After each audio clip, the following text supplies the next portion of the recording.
രാവിലെ എണീക്കും എന്നുറപ്പില്ലാത്ത ഈ ലോകത്ത് നമ്മൾ എന്തിന് അഹങ്കാരം കാണിക്കണം? നമ്മുടെ ശരീരം വേദനിപ്പിക്കാൻ എല്ലാവർക്കും കഴിയും. പക്ഷേ നമ്മുടെ മനസ്സിനെ വേദനിപ്പിക്കാൻ നമ്മൾ ജീവനു തുല്യം സ്നേഹിച്ചവർക്ക് മാത്രമേ കഴിയൂ. മായ്ച്ചു കളയണം ചില വാശികൾ, പറഞ്ഞു തീർക്കണം ചില പരിഭവങ്ങൾ, മാറ്റിക്കൊടുക്കണം ചില തെറ്റിദ്ധാരണകൾ. നാളെ നമ്മളിൽ ആരുണ്ടാവുമെന്ന് പറയാൻ പറ്റില്ല.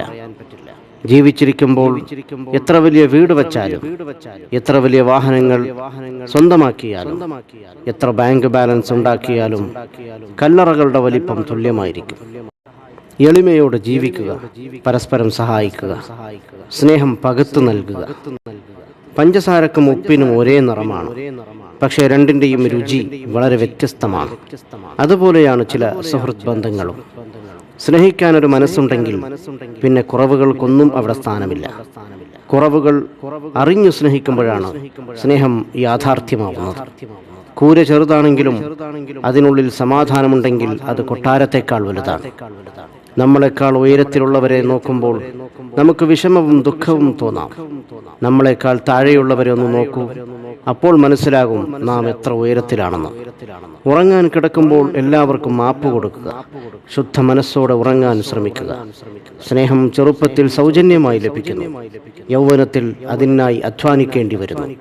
വാർദ്ധക്യത്തിൽ അതിനായി യാചിക്കേണ്ടി വരുന്നു. ചിലർ നിങ്ങളുടെ മുന്നിലെത്തുന്നത് ഒരു അനുഗ്രഹമായിരിക്കും. ചിരിക്കുന്ന മുഖങ്ങൾ സൂചിപ്പിക്കുന്നത് അവർക്ക് ദുഃഖമില്ലെന്നല്ല, മറിച്ച് അത് കാണിക്കാതിരിക്കാനും കൈകാര്യം ചെയ്യാനും അവർ പഠിച്ചിരിക്കുന്നു എന്നതാണ്. സ്വന്തമെന്ന് തോന്നുന്നവരോട് എന്തും നമ്മൾക്ക് സംസാരിക്കാൻ കഴിയും. എന്നാൽ വായിൽ നിന്നും പ്രതീക്ഷിക്കാതെ കേൾക്കുന്ന വാക്കുകൾ മനസ്സിൽ വല്ലാതെ മുറിവേൽപ്പിക്കും. ജീവിക്കാനുള്ള ഒരു അവസരവും പാഴാക്കരുത്. കാരണം ജീവിതം തന്നെ ഒരു അവസരമാണ്. ഒന്ന് കാലു തെന്നി വീണാൽ തീരുന്ന ജീവിതത്തിന് എന്തു ജാതി, എന്തു മതം, എന്തു നിറം. ശരീരത്തിൽ ജീവനുള്ളപ്പോൾ മുഖത്ത് നോക്കാൻ ആർക്കും സമയമില്ല. എന്നാൽ മരണപ്പെട്ടാൽ ആ മുഖം കാണാൻ തിരക്കുകൂട്ടുന്നു.